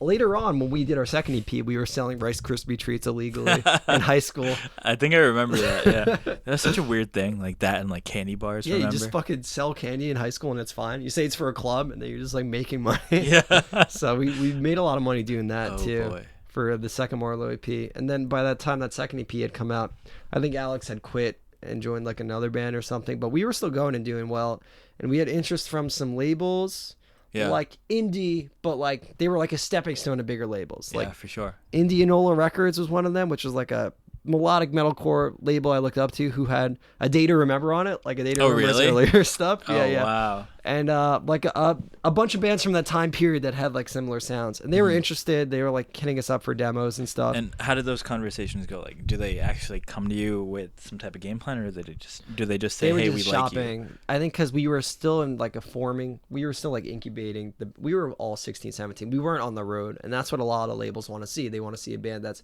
doing dates on the road, which is not like something from first to last. Fucking Sonny Moore is like 16 and he just like toured. Yeah, that's what you have to do. You need crazy. like everything kind of needs to be in the right place, but you gotta have music that's hitting, which our music was doing well. Like on MySpace and like in the scene and shit, like people knew who the band was, but we were 16, 17, so the most we'd do like a weekend, but 2 of the shows would be in Jersey and one would be in Pennsylvania. And that's it. Like the farthest out we ever went was 6 hours to Altoona, Pennsylvania, which is like near Pittsburgh. Yeah. That's like, and I was like 16, and our van broke down on the way home, and we got stuck and like all this shit. Yeah, I remember I had history class. I had Joel Chesler, and I had like a big presentation. I remember Mr. Chesler. He's still there. Actually, I'll tell you off the pod, but I don't think he is. Oh no. Yeah, I don't really know. Oh god. He might be, but I'm scared. Yeah. Yeah, you were saying? So we never toured, and like. Did you have a manager at the time? Like. Nah, we did it all ourselves. Jesus Christ. Yeah. I'm just amazed by the fact that 4 fucking teenagers were able to get this organized. It was such a dysfunctional band though, man. Like we're lucky we had that Ernie Trent. He was our 5th member. He was our singer because he was older, so he was like the camp counselor that got us all together. So he was kind of like that de facto manager. Yeah, like I eventually did a lot of the booking, but he was just kind of like the face. He's the front man, so he's like the face of the band kind of. We just wrote the music. Yeah. So it was fun, but it was like kind of dysfunctional because we were kids. Like who's fighting, who spent band money on McDonald's and blunts, like Would that happen? Yeah, it was never me, but yeah. You look guilty. Yeah, so it was just like it was a lot of fun. I really like the music we made still. So eventually it fizzles. 2008. Yeah, we get in a fight writing. Ernie quits. You get a fight writing? Yeah, I think that's what eventually did it. But Ernie had quit the band, and then shit slowed down because none of us knew how to really be. Like, I would try to be proactive, but no one else would be. In what way? Like, I'd try to book shows or be like, hey, we should try to, like, do this or tour. Like, we really need to write an EP. I'm always the guy in the band that's bugging everyone to get their shit together. So Which explains why, you're doing what you're doing now. yeah, You know? which explains why all my bandmates are always annoyed with me. Like, oh, what's Joe gonna yell at us about today? That's awesome. And that's why you're now a teacher. Yeah, I get to yell at kids now and boss So, them around. Going back to the kind of fizzle, like, what went wrong writing? Like, We just didn't agree on a part one day, and like, that's it? and someone that got in a simple? fight, and then it was like someone got hostile, and Oh, then jeez. we just didn't play for a while. But then we did a last show that did really well, and then like a year later, I get a call from one of the guys like, we need to play again. So then the second inception. What year is this? 2009 or 10. Okay. That's the second inception of Marlonisha. Yeah. We played for 2-3 years. We had a vocalist. This kid was whatever again. And we probably wrote 3 or 4 songs. That dude, Jeremy, he recorded our first EP. By this point, his studio is very stepped up. He puts us on his quote-unquote label and gives us free recordings. But that inception of the band only lasted 2-3 years. We had a second vocalist after we kicked the first kid out. Not Ernie. We had like 2 new vocalists after this. Second guy was like a heroin addict, which slowly uncovered itself over time. Oh, geez. Because at this point, we're all 20, 21, and this guy's 25, 26. So now we're talking like 2010, 2011-ish? yeah. Okay. Yeah. So Yeah. that inception of the band fizzles. I don't even think we broke up. I think we just kept writing more music. But then Gabe and I start singing.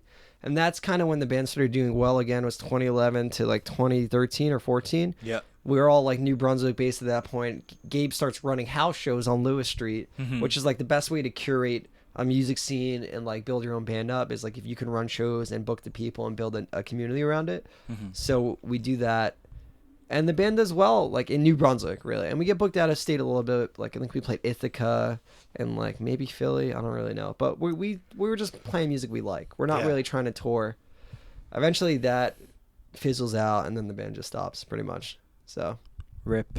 yeah, rest in peace. I don't think we'll ever play again, honestly. Why I talked not? to them all and they're Just all... because it's dead, or Well, Gabe lives in Portland now. Oh. Alex probably hasn't picked up a bass in 2 years. Maine or Oregon? Oregon. Okay. So he's far. Yeah, that's But far. I hit him up recently. I'm like, dude, send me any guitar loops you have, and I'll just play drums to them. There you go. Yeah, I miss playing with those guys. Ah. But I'm playing with other guys now. From Marlowe, I still play Best of the Worst, but I started playing with In Angles and Invalids. In Angles was sick. Is Thanks. sick. Thanks. Yeah, still doing it. And that shit keeps me busy. Invalids is cool because the one singer, Pete, he's been doing it for like 8 years on the internet by himself. So like he built up a fan base. He was the songwriter. It was never a live band. It was always an internet project. Kind of like a Max Bemis Say Anything Yeah. kind of vibe. Yeah. Yeah. This way more fucked up math rock. But, Yeah. Or like Dave Grohl, Foo Fighters. Yeah. Yeah. So how I got into Invalids was like 1 year, I just got out of a relationship and I was like, man, I gotta not be a piece of shit now. So my New Year's resolution was to do 1 drum cover a week, which lasted for about 5-6 weeks. But the last one I did was an Invalids song. And Invalids has like programmed drums on a computer. So he writes them in Tabit, which is like a MIDI composition software. Yep. And then he converts it to real drums. And then he changes the velocity so it really sounds like a real drummer. It doesn't just sound like ga ga ga ga ga. Yeah, that's one of the biggest things I've learned as a producer is like how to make drums breathe. Yeah, you have to. It can't just be all compressed and all just super. Your in your eighth face. hats can't be all the same. Yeah. You gotta shift them a little bit. Yeah. I'll notice that in like trap beats that sometimes like just aggressive hi-hats, like 30-second notes. And just It's like this isn't realistic. yeah. But yeah, so he threw these into Tabit, and then what? How do you get hold of them, or would you just play by ear? I just learned it by ear. I learned 2 songs by ear, and then we started practicing. And now he sends me the tabs, and I kind of learn off the tabs, which is actually what I'm doing this weekend because we're recording a new Invalids EP in 2 weeks, and it's gonna be the first one with real drums. And I'm just like sweating. I'm like so nervous about it because like it's like I'm going up against a fucking computer, so it's like I have to make sure I'm nailing it. So that's been occupying like the past 2-3 months. You have a heart. You'll win. Yeah, hopefully. I don't know, man. AI is taking over. Hopefully they won't go all McDonald's on you and just be like, you want 15 an hour? Here's a robot that can do your job. Fuck you. Yeah, seriously, man. So yeah, I mean, still keep it busy. That's pretty much that's my start in the music scene. I'd say around the first show I ran was 2005. There's a clip of it on YouTube. It's at the Italian American Club, and it starts with a guy yelling, "Who's fucking talking shit? If you're talking shit, go fucking home." Because a fight broke out at the show. Oh, God. Because there was like an Edison gang involved. I don't even fucking know what happened, but I'm 14 and this is happening. Like 20-year-olds are coming to punch guys in the face at the show. It was really dumb. That's like the worst thing of like that scene of music. It's just the fighting and shit. venues still get shut down from fights. So. Really? Yeah, you just got meatheads or angry people or people who think hardcore is about punching someone in the face. Yeah. And I think to an extent, there's something about like moshing where like you know you're supposed to have that fear like hit someone, but like it doesn't fly as much now. And like I would only do it if I was in a room full of people that I knew. I would never hit someone I don't know. You know? Yeah, I remember like being scared, just being like, okay, I'll like bounce off these people. Maybe that's good enough. Oh, this guy's swinging now. All right, let's go to the corner. Yeah, exactly. So it kind of ruins a lot of people's time. But hey, it's better than guns. Yeah, that's true. You know, that guy, Cousin Stiz, he was on tour. He just played in Atlanta recently, and 2 people got shot and killed, actually. Oh, damn. And like at the Masquerade Club. Is that where that was? Yeah, in Atlanta. Yeah. I heard about that. I played that club before. Really? It just like reopened at a new location. Yeah, I heard it was in like a kind of iffy part, you know, and like yeah. I don't know. It's just tough. It's tough on an artist when you know you see that happening at your own show. Yeah, because that's like, not what what do you you do? want. Yeah, like you're like, no, I'm doing this for good vibes. Like, yeah, there can be a certain emotion or like energy about it, but like, you bring a fucking fist or a knife or a gun, and it's like, shit. Yeah. Did I do this? Like, it's that's never crazy. the person's fault. Like I remember after there was a shooting at Amy Schumer's film, she felt like it was her fault. Oh, I didn't hear about that. Yeah, like in the movie theater, someone like that's what kind of made her start being a little bit more careful with what she said and be like. Oh yeah. I think it really fucked her up that there was a like shooting at a screening of her movie. But how recent was this? This is probably like 3 years ago. Oh shit. Whatever okay. movie. I don't think it was Trainwreck. It might have been. I'm not that familiar with her stuff. I'm not either. Yeah. So. I just know people don't like her. Yeah. Yeah. It's not my style of comedy. I'm a big comedy fan, but. Have you heard of Louis C.K.? Yes. I really like him. Yeah. Great guy. I mean, but really though, like people loved him for a very long time. So now to say he was so candid, and then it ended up being true, and then people were like, "Oh fuck, we laughed at all those jokes about masturbating." He always seemed like a sexually demented person, in my opinion. You could just his jokes were about like angrily jerking off, like you know, it's a kind of a reflection of I guess who he was. I think he'll make a comeback though. Yeah, I think he will. I think there's a difference between the sexual assault he did, which was not physically threatening ever, and being a rapist. But I think it's just like you need some time to settle because it's still fucked up what he did 100%. But he didn't rape anyone, you know. Yeah, thankfully. There is a difference. They're both fucked yeah. up, but there is a difference. So, you know, it's a bummer he did that shit. I'm still waiting for Carlos Mencia to come back. Do you remember that whole thing? Yeah, about him stealing jokes. Yeah. So one podcast that I listened to a lot just to pass time at work because I get stuck doing a lot of Excel bullshit. Yeah. Which, you know, it's okay, but the podcast definitely makes time go by easier. It's called Tiger Belly. Okay. And do you know Bobby Lee? He's do Mad TV. Yeah. Dude, he's funny. It's him and his girlfriend, and then their engineer that they got.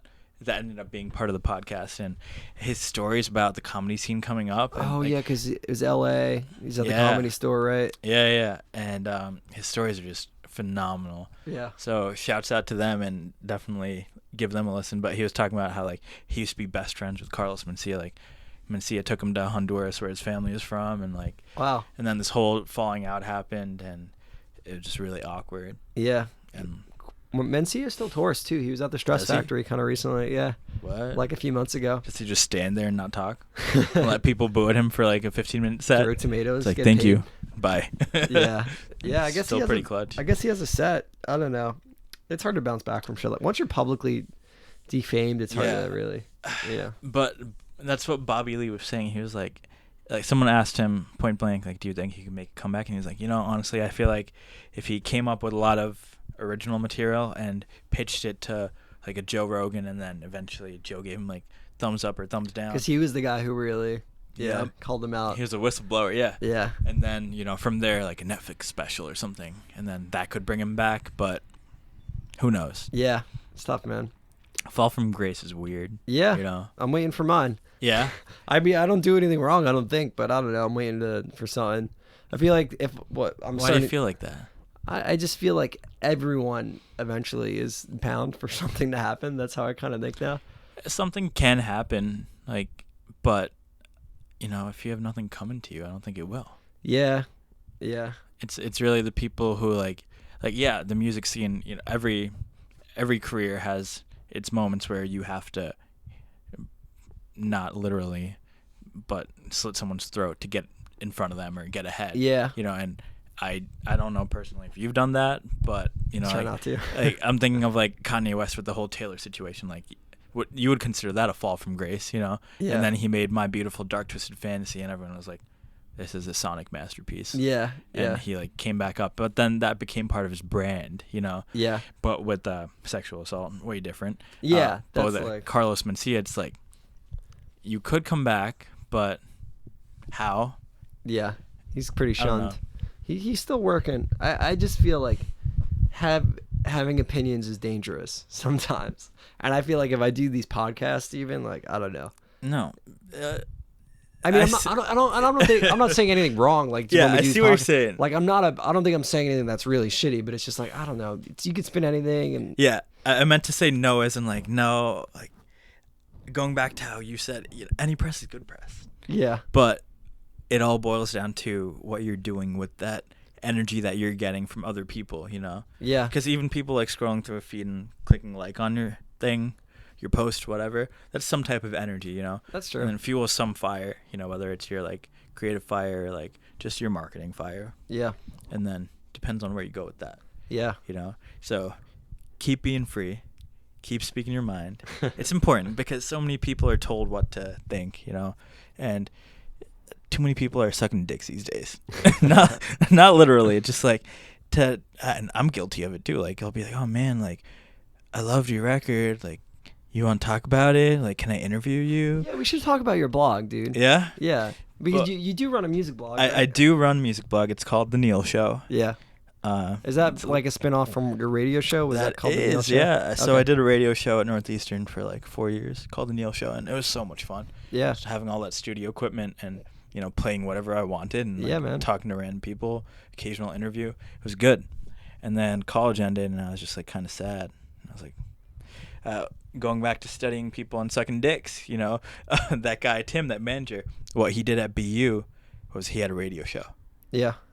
I mean, no, he had a music blog. And from there, he started networking, and he actually booked Chance the Rapper for his first Boston show Sick. at BU. Yeah.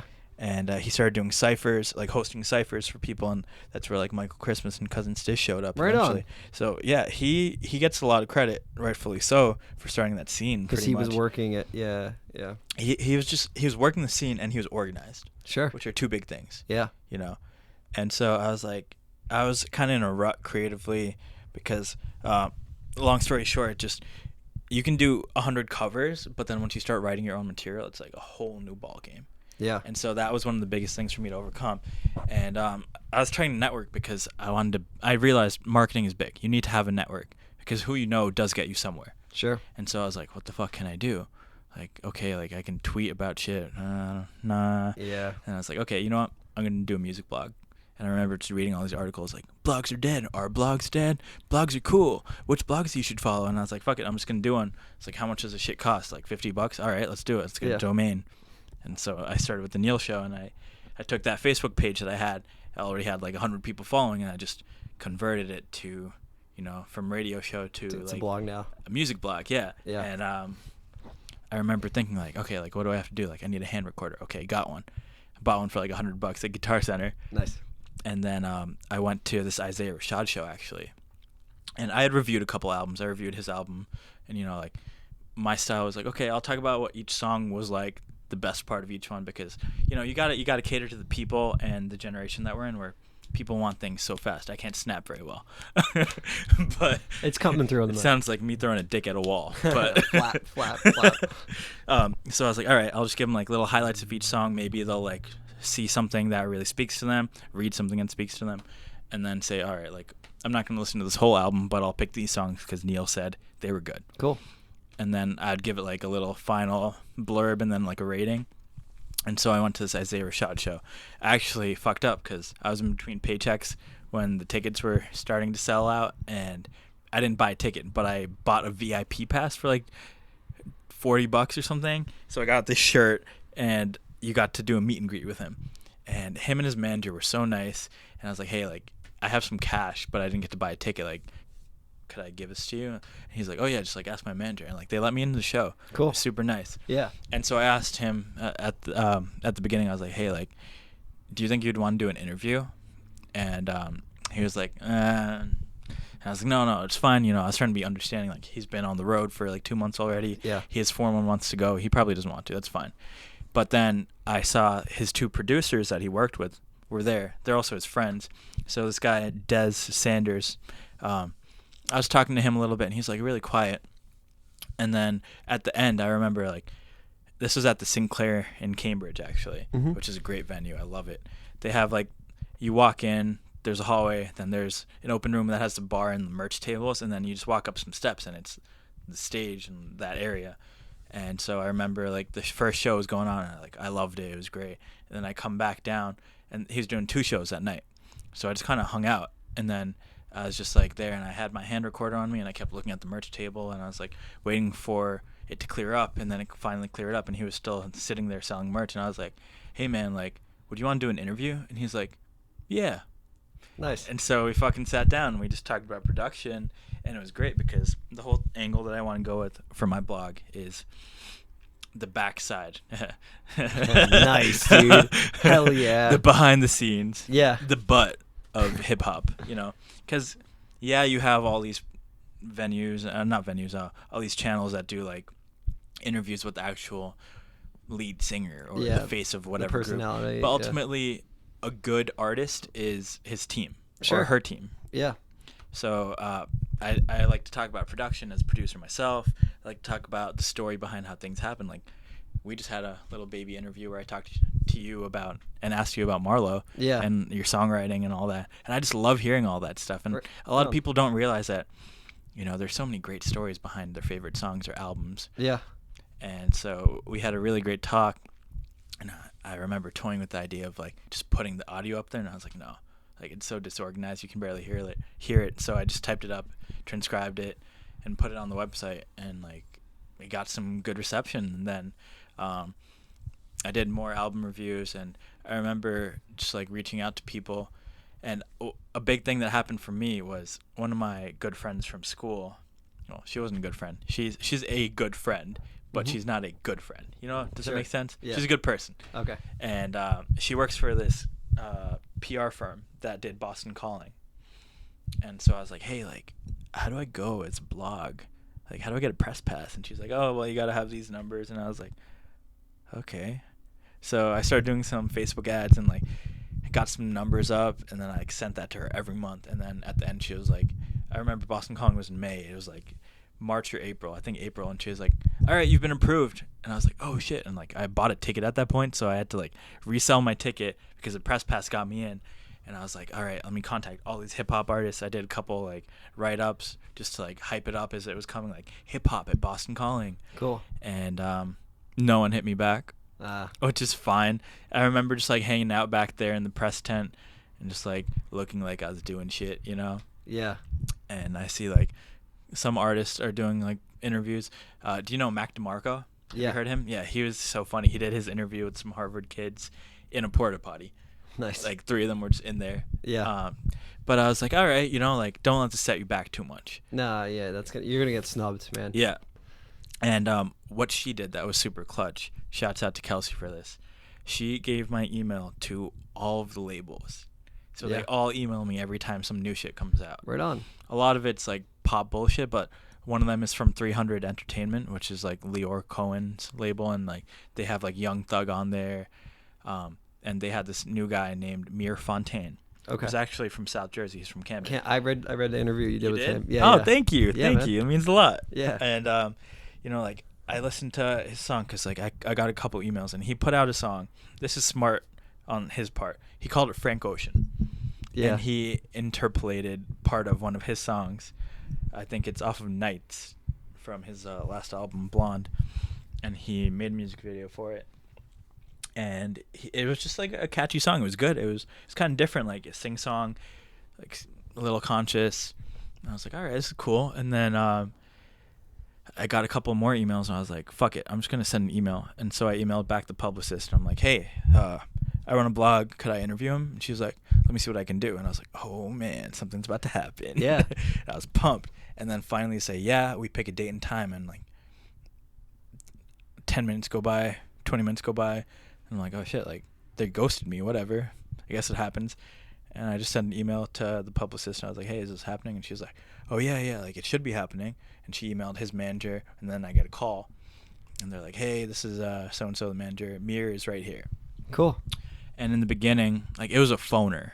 Yeah. So for people that don't know, a phoner is a phone interview, which is really hard because you don't have the dynamic that you and I have in the same room. Yeah, I'm nervous about people that want to do the podcast via Skype because I feel like within like half a second of internet lag, we're just going to talk over each other the whole time. And then you do that 10 times, and then suddenly people are like turned off. You know? So we had many moments like that, which is also why I chose not to do that as a recording, but a transcription. Sure.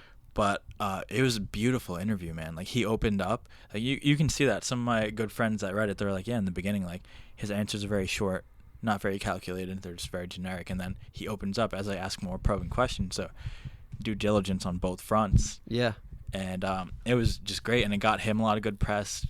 And it got me a lot of good press. And I was just like, I was rooting for him. Like, I still like connect with him every now and then. Cool. Just say like, good job, man. He like likes my comment. You know, that's connecting in this day and age, right? Yeah. But yeah, like that's the type of thing I want to do. Like, I talked about his come up story, you know, rather than like explain every song on your newest record. Sure. And like we talked about like labels and like all that jazz. And yeah, it was good. And that's honestly what I want to do for other artists. I just want to be like a launching pad for them. Cool. And so in the Boston scene, there's a bunch of people that I was trying to, you know, get to sit down for an interview, and a lot of them said no. And then some of them were like, yeah, like we'll see what happens. And then some people like try to monetize it, and it's like, that's not what this is about, man. Yeah. Chill. It's like either you do want to do it or you don't. You just don't, yeah. And like, this is gonna sound really weird, but I want a bad interview. Okay. Just so I can feel that, you know? Because Yeah. I think it's important to feel both sides, because I want to have a shitty interview where it's like, I don't even know if I should put this up. Dude, I've had those. I've Yeah. had one podcast I did with a band that they asked me to scrap. But one podcast I did with the band, like, just was so... I felt like I was interviewing them, like, so, what are your names? Where are you from? Like, it was just so fucking lame, dude. But they weren't really giving anything. And there was like 7 of them. So and that's the worst. I feel like I gave too much description because there's only 10 Choke Artist podcast episodes. So now it's like, someone can listen to all of them and see where the bad one is. But Yep. I might do that later. But yeah, like I really just want to keep going and keep building this network that I have, because once I have my own music and stuff, I can be like, hey, like, by the way, like, check this out. You know, if you don't like it, that's fine. If you do, let me know. Yeah, it's all about making genuine connections. Where Exactly. You're like, you know, be cool with people. That's what I'm trying to do. I'm trying to go meet people at shows, and like, I have my little home studio where I invite other artists. Nice, it's man. happened like once. Yeah. But that's the way to do it, though. It seems like you're taking the right steps. I thank you. I appreciate it. I'm doing, you know, like, I need to be a doer, and I realize that, because if I'm just sitting there thinking, like, I get too in my head and then I get anxious. Yeah. So I need to just fucking do something. There's a quote I read recently, and I don't know if I necessarily agree with it, but like, there's two kinds of people that create and people that consume. Mm-hmm. You know, like, you take content in all day, and not put any out. And I think you can do both. Yeah, but to an extent, it's true. Yeah, whichever you do more of, that's the person you are. So, yeah, you know, I'm trying to create a little more. Look at us talking for an hour and a half. Yeah, man. Whoa. Yeah. Thanks for doing this. Hey, thanks for having me. Yeah. Neel, the Neel Show. The Neel Show, yeah. And Neel Bhadra on SoundCloud. Yeah, check me out. Yeah, if you want, I can slap on one of your beats at the end of this too. Yeah. If you have anything that you want to show. Yeah, I'll play some stuff right now, and then off air, and then Yeah, let's check some shit maybe out. next time you're up in Boston, you hop on my show. Dude, yeah, I should be up in the spring actually. So Yeah, we'll dude, do it. It'll be cool. Come over, yeah. Yeah, hell yeah, man. Cool. Okay, cool. Thanks, man. Yeah.